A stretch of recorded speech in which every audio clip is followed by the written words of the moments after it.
जीनियर्स, welcome back to the class. So geniuses, हम discuss कर रहे थे कैपिटल स्ट्रक्चर के इलस्ट्रेशन, जिसमें आज अपन करेंगे इलस्ट्रेशन नंबर 10। चलिए पहले से अच्छे से रीड करेंगे। Blue limited and all equity finance company. Equity finance company मतलब सारा का सारा पैसा है इसमें कहाँ से आया है? इक्विटी से, डेट से कोई पैसा नहीं आया। तो मुझे ये बताओ, इस कंपनी को अपन क्या कहते हैं?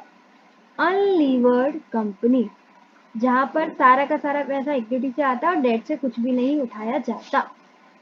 ठीक, आगे देखते हैं। इस considering the repurchase of ₹275 lakh equity shares, वो रीपर्चेज कर रही है। रीपर्चेज करने का मतलब क्या होता है? देखो, जब हम इक्विटी को इशू करते हैं ना, तो हमारी कैपिटल बढ़ती है। ठीक, और यहाँ पर हम रीपर्चेज कर रहे हैं, यानी कि जो मार्केट में हमने कैपिटल इक्विटी इशू करी थी उसको अपन क्या कर रहे हैं? रीपर्चेज, वापस लेकर आ रहे हैं। यानी कि अब अपन जब रीपर्चेज कर रहे हैं इक्विटी का, तो हमारी कैपिटल कम हो जाएगी। ठीक है, जब इक्विटी का इशू करते हैं तो बढ़ती है और रीपर्चेज करते हैं तो कम होती है। क्लियर? यानी कि 275 लाख से कम हो जाएगी हमारी शेयर कैपिटल। कौन सी वाली? Equity share capital. ठीक है, and to replace it with 15% debentures of the same amount. और यही जो 275 लाख का अमाउंट था ना, जिससे अपन इक्विटी कम कर रहे थे, उससे अब अपन क्या कर रहे हैं? डेट को बढ़ा रहे हैं। आगे देखते हैं। Current market value of the company is 1750 lakh. 1750 lakh की उसकी करंट मार्केट वैल्यू है। किसकी? कंपनी की। ठीक है, अब ये बताओ, ये जो कंपनी है अनलीवर्ड है, यानी कि इसमें सब कुछ इक्विटी है। ठीक, तो यहाँ पर क्या लिखा है? मार्केट वैल्यू ऑफ कंपनी कितना? 1750 लाख। अभी बताओ, अपन मार्केट वैल्यू ऑफ कंपनी कैसे निकालते हैं? मार्केट वैल्यू ऑफ कंपनी कैसे निकालते हैं? Market value of equity plus value of debt, ऐसे तो निकालते हैं। मार्केट वैल्यू ऑफ कंपनी कितना है? 1750। डेट क्या है? कुछ अनलीवर्ड है, डेट तो कुछ है नहीं, तो 0। यानी कि ये जो अपन को 1750 दे रखा है, मार्केट वैल्यू ऑफ कंपनी है। साथ के साथ इसे अपन बोल सकते हैं मार्केट वैल्यू ऑफ इक्विटी। ये मुझे बताओ, सबको समझ में आया कि नहीं आया? ये जो 750 लाख दे रखा है, 1750 लाख, ये दे रखा है market value of the company, और कंपनी में है सिर्फ और सिर्फ इक्विटी। तो market value of the company is equal to the market value of the equity, क्योंकि डेट तो है ही नहीं। ठीक है, तो यहाँ पर अपन इसे लिख सकते हैं market value of the equity. Clear?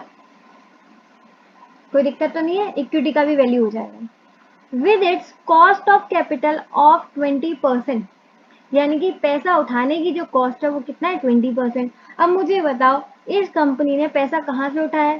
सारा का सारा पैसा इक्विटी से उठाया है, तो ये इक्विटी उठाने की तो कॉस्ट होगी, तो उसको अपन क्या बोल सकते हैं? KE, cost of equity. समझ में आ गया? Market value of the company कितनी है? 1750 लाख, और वही हो जाएगी इक्विटी का वैल्यू। वैल्यू ऑफ इक्विटी भी हो जाएगा 1750 लाख। KE कितना गिवन है? 20%। आगे, the company is earning before and tax are expected to remain. अब आगे क्वेश्चन पढ़ते हैं। Then constant in future years, यानी कि आगे के जो साल होंगे वहां पर भी जो EBIT रहेगा वो सेम रहेगा। ठीक, जो अभी EBIT चल रहा है वही फ्यूचर में भी रहेगा। The company also has a policy of distributing its entire earnings as dividend. जितनी भी अर्निंग्स होती है वो सारा का सारा पैसा वो उड़ा देती है, किसमें? डिविडेंड पे करने में। आगे देखते हैं। Assuming the corporate tax rate as 30%, ये टैक्स रेट गिवन है simple. You are required to calculate the impact on the following on account. Impact calculate करना है इन सब पे जो भी पूछा है आगे। इम्पैक्ट कहाँ गया? Impact on the following on account of the change in capital structure as per Modigliani and Miller approach, MM approach से पूछा गया। ठीक है, जो इन्होंने कैपिटल स्ट्रक्चर को चेंज किया है ना, उस वजह से इन सब पे क्या चेंज आया वो आपको कैलकुलेट करना है। किन सब पे? पहले market value of the company, दूसरा ओवरऑल कॉस्ट ऑफ कैपिटल, और तीसरा कॉस्ट ऑफ इक्विटी। अब बहुत लोग ये सोच रहे होंगे कि मैम क्वेश्चन में market value of company 1750 lakh दे तो रखी है, तो अपन यहाँ पर किसको कैलकुलेट कर रहे हैं? जिसके मन में ये डाउट आया है उसको क्वेश्चन अभी समझ में ही नहीं आया, तो पहले मैं उसको क्वेश्चन समझा देती हूँ। देखो, जो ये ब्लू लिमिटेड है ना, ये एक अनलीवर्ड फर्म थी, अनलीवर्ड कंपनी थी। अनलीवर्ड का मतलब है सारा का सारा उस पर क्या था, इक्विटी, और डेट उस पर कुछ नहीं था, ठीक है। तो उसकी जो मार्केट वैल्यू कंपनी की थी वो थी 1750, वही अपन की हो जाएगी वैल्यू ऑफ इक्विटी, क्योंकि मार्केट वैल्यू सारा का सारा पैसा उसने इक्विटी से उठाया है, तो जो उसकी कंपनी की वैल्यू है वही हो जाएगी वैल्यू ऑफ इक्विटी, क्योंकि डेट तो है नहीं, ठीक है। और इसका अपन को के भी गिवन था 20%। अब ये जो अनलीवर्ड वाली फर्म है ना, ये ब्लू लिमिटेड, ये बनना चाहती है लीवर्ड। अब मैम आपको कैसे पता ये बनना चाहती है लीवर्ड, क्योंकि इन्होंने खुद बोला कि इनकी जो इक्विटी है ना, इक्विटी कितनी थी 1750, ये तो अपन को पता ही है। इक्विटी है ना, उसमें से इन्होंने 275 की परचेज कर ली, यानी कि मार्केट से उठा ली। अब मार्केट में सिर्फ और सिर्फ इक्विटी कितने की रह गई होगी बताओ, 1750 माइनस 275, 1475। मार्केट में अब इक्विटी रह गई है सिर्फ 1475, और ये जो पैसा 275, ये इन्होंने ट्रांसफर कहाँ पर कर दिया, डेट उठाने में। 275 का इन्होंने क्या कर दिया, डेट उठा लिया। वहां पर क्लियरली लिखा हुआ था स्टार्टिंग में ही कि इस अमाउंट को उन्होंने रिप्लेस कहाँ से कर दिया, डेट से। तो यहाँ से उन्होंने पैसा उठाया होगा डेट से, और यहाँ से उन्होंने इक्विटी रीपर्चेज कर ली होगी। अब समझ में आया, या अब आपको ये समझ में आया कि मुझे कैसे पता चला कि ये लीवर्ड बनना चाहती है, क्योंकि उन्होंने 275 का इक्विटी हटाकर उसको रिप्लेस कर दिया डेट से। तो पहले ये ऐसी थी, अब ये बन गई है लीवर्ड, यानी कि इस पर 1475 का इक्विटी रह गया और 275 का डेट। तो यहाँ पर वो जो पूछ रहे हैं ना market value of the company, वो इसकी नहीं पूछ रहे, अनलीवर्ड की नहीं पूछ रहे, अनलीवर्ड की तो उन्होंने खुद 1750 बताई है, वो यहाँ पर पूछ रहे हैं लीवर्ड वाली, ठीक है। और उसके बाद उसका इम्पैक्ट पूछेंगे, ये सारी चीजें कैलकुलेट करने के बाद उसका इम्पैक्ट पूछेंगे, मतलब कि क्या चीज बढ़ी क्या चीज घटी। अब ये समझ में आया कि यहाँ पर मार्केट वैल्यू किसकी पूछ रहे हैं, वो लीवर्ड वाले की। कंपनी एक ही है, पर वो पहले अनलीवर्ड थी तब उसका 1750 था, अब वो लीवर्ड है, वो आपको कैलकुलेट करना है कितना होगा। क्लियर। एमएम अप्रोच का आप लोगों को फॉर्मूला पता ही होगा, अनलीवर्ड लीवर्ड वाला। अगर नहीं पता तो कोई दिक्कत नहीं है, चलिए फटाफट कॉपी पर इलस्ट्रेशन नंबर 10 को भी आसान बनाते हैं। कॉपी पर लिखिए कैपिटल स्ट्रक्चर का इलस्ट्रेशन नंबर 10। सॉल्यूशन, 3 सॉल्यूशन बनेंगे इसके। पहला है market value of the company, और जैसे कि मैंने आपको बताया ये कंपनी पहले अनलीवर्ड थी और अब ये बन रही है लीवर्ड, ठीक है। तो अनलीवर्ड की तो इसकी वैल्यू पता थी अपन को 1750 लाइक। अब जो अपन को कैलकुलेट करना है वो है लीवर्ड फॉर्म, ठीक।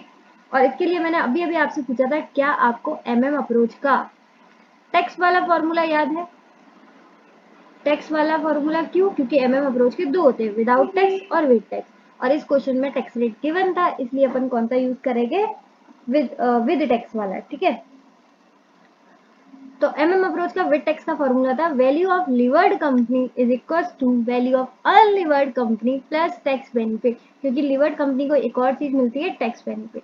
ये क्यों मिलता है, क्योंकि उसने अब पैसा किससे उठाया है, डेट से, इसी वजह से। अब टैक्स बेनिफिट कैलकुलेट कैसे करते हैं, बहुत simple, debt into tax rate, पता चल जाएगा कितना टैक्स बेनिफिट हो गया, ठीक। तो सबसे पहले वैल्यू ऑफ अनलीवर्ड कंपनी, ये तो अपन को गिवन था 1750 lakhs, plus tax benefit. Tax benefit कैसे आता है, debt into tax rate. Debt कितना अपन ने उठाया 275 का, क्योंकि इतने से हमने इक्विटी परचेज करी थी और रिप्लेस कर दिया था सेम अमाउंट से। और टैक्स रेट अपन को गिवन है 30%, तो टैक्स बेनिफिट आ जाएगा 275 इंटू 0.30, 82.5, और यहाँ पर कितना है 1750, दोनों लैक्स में अमाउंट है, ठीक है। प्लस कर देंगे 1750, ये आ जाएगा 1832.5। अब आप लोग सोच रहे हो क्या इतना आसान था, बिल्कुल इतना ही आसान है भाई। ये अपन ने निकाल ली क्वेश्चन की first requirement, that is value of levered company, कितना आया 1832.5। लेकिन ध्यान देना क्वेश्चन ने बोला था जो ये फॉलोइंग चीजें यानी कि market value of the company, overall cost of capital और तीसरी रिक्वायरमेंट थी कॉस्ट ऑफ इक्विटी, ये जो तीनों फॉलोइंग चीजें हैं इन चीजों को खाली कैलकुलेट नहीं करना है बल्कि आपको इम्पैक्ट और बताना है। इसलिए हमारी जो नेक्स्ट लाइन होगी ये जरूर लिखना, ठीक है, ये इंपॉर्टेंट है क्योंकि क्वेश्चन ने खुद बोला था इम्पैक्ट बताना। अगर आपने इम्पैक्ट नहीं बताया तो भाई साहब नंबर काटने में तो आपको पता है वो लोग बहुत ज्यादा है, कट जाता है लोगों का। इसलिए आपको ये लाइन जरूर लिखनी है, इंपॉर्टेंट मार्क कर लो। क्या लाइन है? The impact is that the market value of the company has increase. Increase क्यों लिखा है? क्योंकि पहले 1750 थी और अब वो इंक्रीज हो गई है 1832।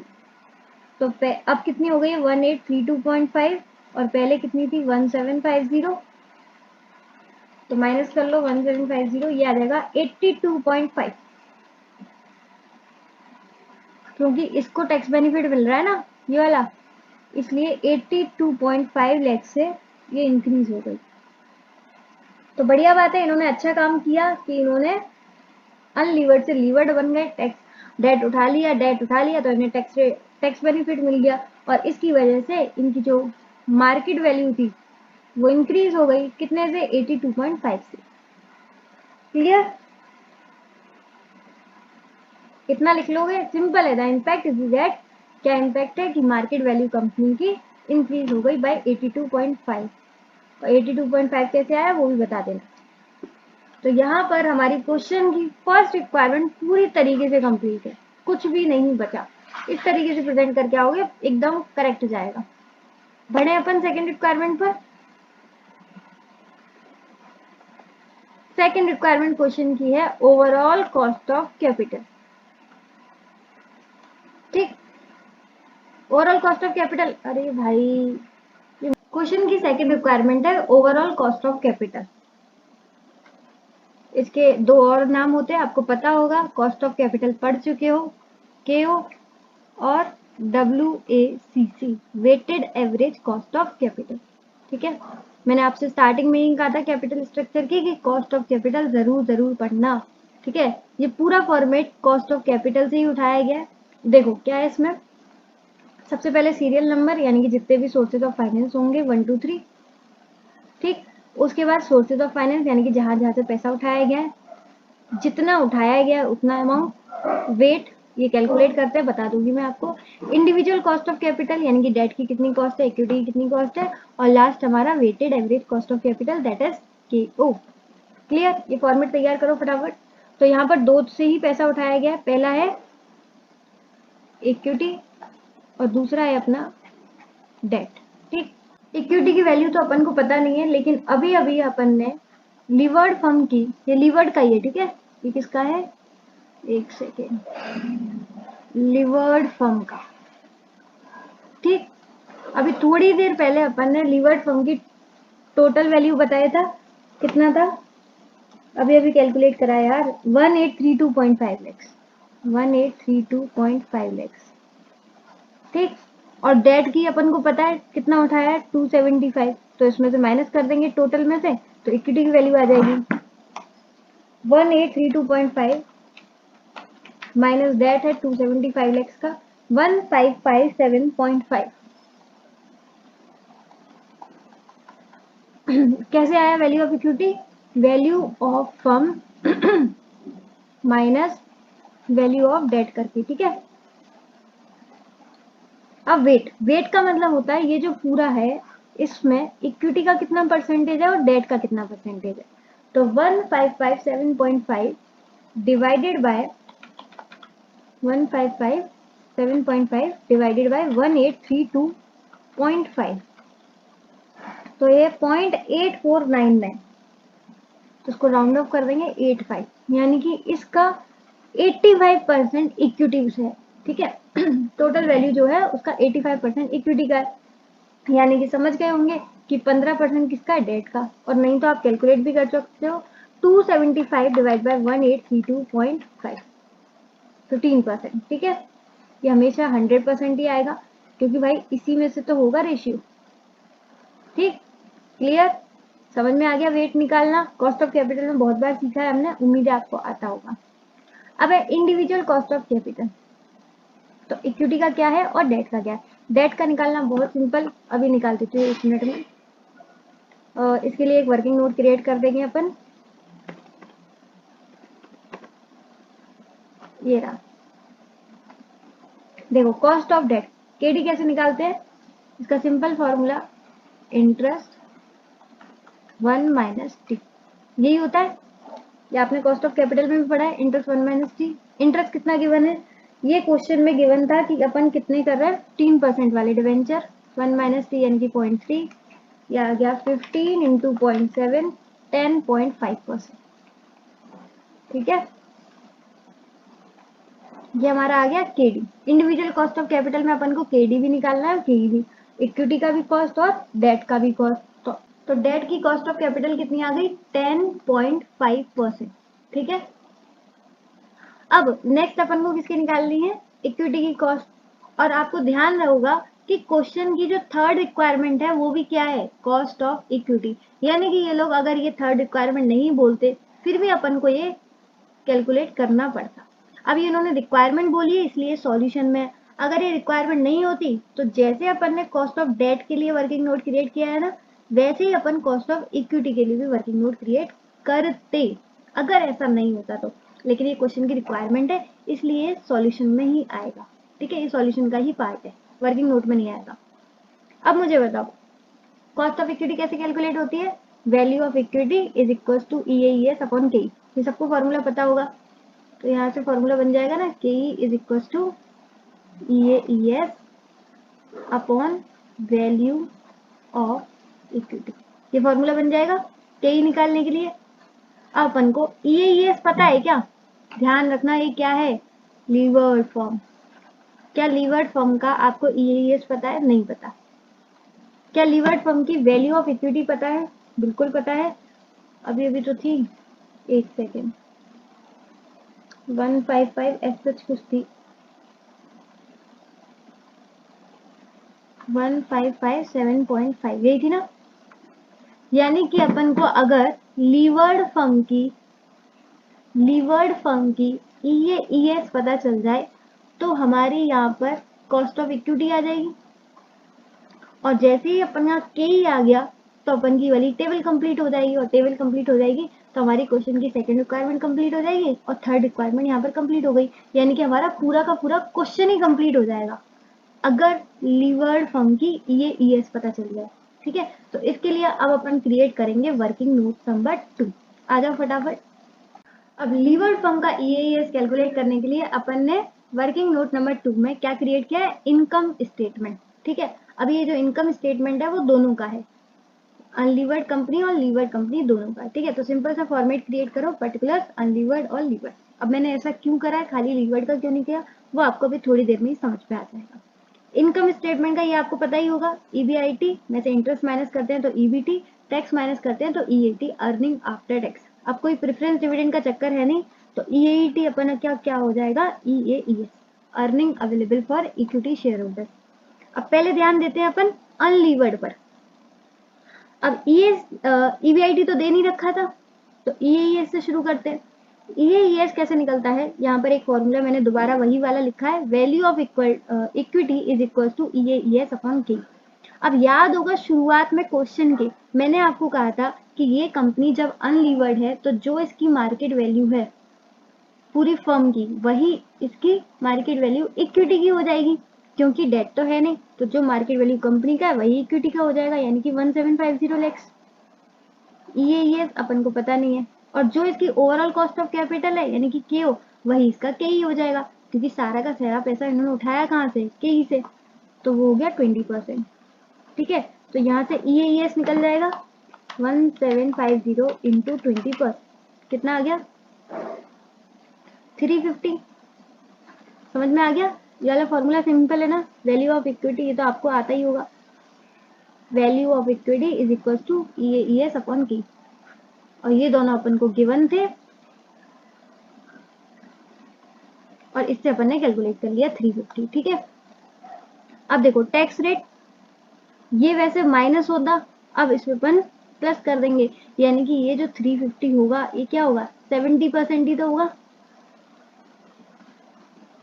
क्योंकि इसमें से ऑलरेडी 30% माइनस, अब ईबीटी जो भी होगा उसका 30% टैक्स में होगा और 70% यहाँ पर होगा, तो यानी कि ये जो 350 है वो कितना है 70%, और इसका जो टोटल है वो 500। ठीक है, 500 का 30% कितना होता है 150। अब देखो सही आ रहा है कि नहीं, ये अपन को 350 यहाँ से अपन ने कैलकुलेट कर लिया, क्लियर। अब ये जो 350 होगा ये ईबीटी का 70% होगा, क्योंकि 30% तो टैक्स में चला गया, समझ गया।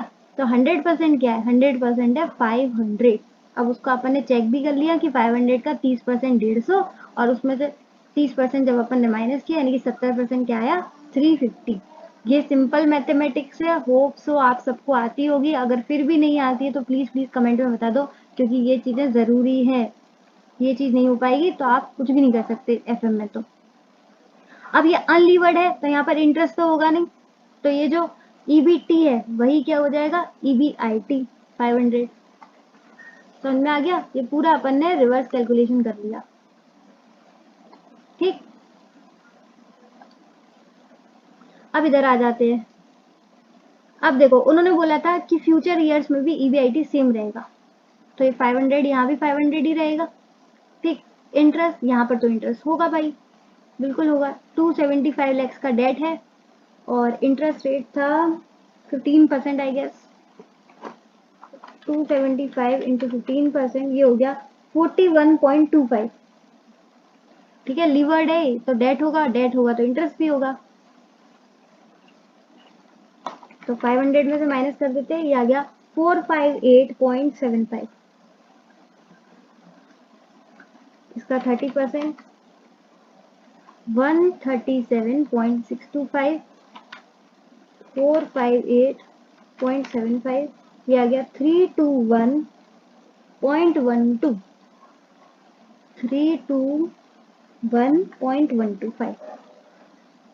ठीक है, 2 डेसिमल तक लिख दो काफी है। समझ में आ गया। तो फाइनली हमें जो चाहिए था लीवर्ड फर्म का ईएईएस वो अपन को मिल चुका है, काफी मेहनत के बाद। ये मेहनत अगर समझ में नहीं आई है तो एक और बार बता देती हूँ। सबसे पहले हमने कहाँ से शुरू किया, अनलीवर्ड फर्म के ईएईएस से। हमें चाहिए तो लीवर्ड फर्म का ईएईएस था, लेकिन हमने स्टार्ट कहाँ से किया, अनलीवर्ड फर्म के ईएईएस से, क्योंकि इन्फॉर्मेशन नहीं थी, सिंपल सी बात। अब इसका ईएएस कैसे निकाला, वही formula, value of equity is equal to EAES अपन की।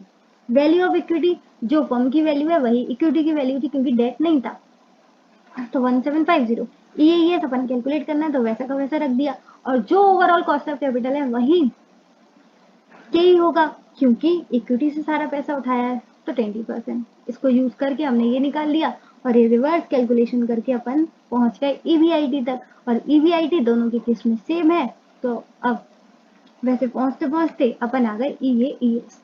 उम्मीद है आपको वर्किंग नोट नंबर 2 समझ में आ गया होगा। ये बहुत ही स्पेशल वर्किंग नोट है, अभी तक के क्वेश्चंस में नहीं था, और शायद आगे हो या ना हो पता नहीं, इसलिए आप कम से कम इसे 2 बार देख लीजिएगा, निहार लीजिएगा आराम से। अब हमें ईएईएस पता चल गया तो हमारी क्वेश्चन की बिल्कुल खत्म पर है, तो चलते हैं फटाफट। अब देखो हमारा क्वेश्चन यहीं पर तो अटक रहा था कि हमें लीवर्ड फर्म का ईएईएस नहीं पता था, तो वो हमने वर्किंग नोट नंबर 3 से कैलकुलेट कर लिया। कितना आया, अभी अभी देखा था अपन ने 321.12। ठीक, अब 321.12 divide by 1557.5 value of equity से डिवाइड कर देंगे तो ये आ गया 0.2061। परसेंटेज में देखेंगे तो 20.617 यानी कि 20.62%। ये आ गया हमारा के। ये हमारे क्वेश्चन की थर्ड रिक्वायरमेंट कंप्लीट हो गई कि लिवर्ड फर्म का अपन को के ही पता चल गया 20.62। और जो भी क्वेश्चन की रिक्वायरमेंट थी साथ साथ अपन को इम्पैक्ट भी बताना था, ठीक है, इसलिए इम्पैक्ट भी लिखना जरूरी है। ये रहा, तो मैंने लिख भी दिया एक लाइन में, the impact is that cost of equity has. अब हैज क्या, इंक्रीज है या फॉलन है, बताओ, बढ़ी है या कम हुई है। तो पहले 20% थी, अब 20.62 है, तो ये इंक्रीज है। हैज इंक्रीज्ड बाय कितने से 0.62%। ये कैसे आया, 20.62 माइनस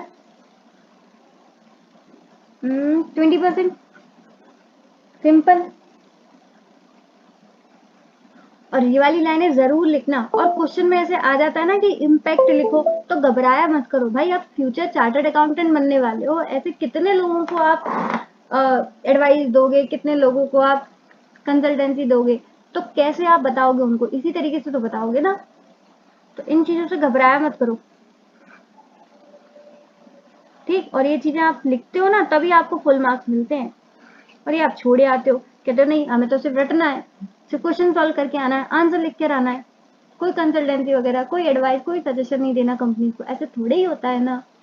तो ये लाइन जरूर लिखनी है, ठीक है, कि कितने से बड़ा क्या हुआ, कैसे हुआ। अब देखो यहाँ भी हमारा यही अटक रहा था, हमें कॉस्ट ऑफ इक्विटी नहीं पता थी, अब पता चल गई 20.62। अब देखो क्या होता था, ये कॉस्ट ऑफ कैपिटल में आपने पढ़ा ही होगा, वेट का इसमें इंटू होता था। तो 20.62 इंटू 0.85, ये आ गया 17.527। और नीचे आ जाएगा 0.15 इंटू 10.5, ये आ गया 1.575। अब इन दोनों का टोटल कर लेंगे तो हमारा ओवरऑल कॉस्ट ऑफ कैपिटल आ जाएगा 17.527, ये आ गया 19.102, 19.102, ठीक है, 19.10 लिख दें। ये हमारी आ गई ओवरऑल कॉस्ट ऑफ कैपिटल। अब ये क्वेश्चन की सेकंड रिक्वायरमेंट थी, तो इसका भी अपन को इम्पैक्ट लिखना होगा। जो जो क्वेश्चन की रिक्वायरमेंट थी सबका इम्पैक्ट लिखना है। तो इसका हम क्या लिखेंगे, the impact is that overall cost of capital has, अब मुझे बताओ इंक्रीज हुई है decrease. Overall cost of capital उनकी कितनी थी, 20%, क्वेश्चन में स्टार्टिंग में गिवन था। और यहाँ है 19%, यानी कि गिर गई। अच्छी बात है ना, गिर गई तो। पहले हम पैसा उठा रहे थे 20% से, अब हम उठा रहे हैं 19.10 से। तो 0.90 से गिर गई है, 20 माइनस 19.10, इस तरीके से करके आना, 20 माइनस 19.10, ये बहुत जरूरी है, ठीक है। इसी से आप बनोगे सक्सेसफुल चार्टर्ड अकाउंटेंट। तो उम्मीद है आपको क्वेश्चन की तीनों रिक्वायरमेंट अच्छे से समझ में आ गई होंगी। एक बार मैं देख लूं कुछ बचा तो नहीं क्वेश्चन में। ये 19.11 आ रहा है, कोई दिक्कत नहीं है, एक का डेसिमल का वो है। और 0.62, मतलब ये दो तीन चीजें पूछी थी, और उसका हमने लिख दिया था ना, हाँ उसका भी लिख दिया था। एक्चुअली माउस काम नहीं कर रहा है, इसलिए मैं बार बार ऊपर नीचे नहीं हो सकती, इसमें स्क्रीन एक ही तरफ रख रखी है मैंने, ताकि अच्छे से रिकॉर्डिंग हो जाए। तो मुझे जहां तक याद है हमने क्वेश्चन की फर्स्ट रिक्वायरमेंट लिख दिया था। और नहीं लिखा हो तो मैं आपको बता दूं, वैल्यू ऑफ फर्म हमारी बढ़ गई थी, क्योंकि हमें टैक्स बेनिफिट मिल गया था, इसलिए हमारी बढ़ गई थी। तो वहां भी यही लिखना था, impact is that value of firm has increase, ठीक है। और जो भी उसका डिफरेंस था वो लिख देना। तो देखो क्वेश्चन की पहली रिक्वायरमेंट हो गई हमारी वैल्यू ऑफ फर्म, याद है लीवर्ड फर्म का था, और वाला फॉर्मूला याद रखना, MM अप्रोच वाला, ठीक है। सेकंड था ओवरऑल कॉस्ट ऑफ कैपिटल, उसके लिए फॉर्मेट आपका कहाँ से उठाया गया, कॉस्ट ऑफ कैपिटल से। और थर्ड था हमारा कॉस्ट ऑफ इक्विटी, ठीक। मेन यहीं पर अटकी थी कहानी, इसके लिए जो मेन वर्किंग नोट नंबर हमने 2 बनाया है उसको कम से कम 2 बार तो देखना, तब आपको वो अच्छे से समझ में आएगा। और फिर भी अगर कोई दिक्कत आ रही है तो please please please comment section में जल्दी से पूछ के अपना डाउट खत्म कर लो। और अगर सब कुछ अच्छे से समझ में आ गया तो कमेंट सेक्शन में एक प्यारा सा फीडबैक भी दे दीजिएगा। आज के लिए बस इतना ही। If the video is helpful for you then hit the like button, share with your friends as well if it is off and या डू सब्सक्राइब नाउ। इस तरीके से आपको स्टडी मटेरियल की सारी सॉल्यूशन मिलते रहेंगे। इसी के साथ इसी तरीके से खुश रहिए, मुस्कुराते रहिए। मिलते हैं नेक्स्ट वीडियो में, तब तक के लिए bye bye, be happy always.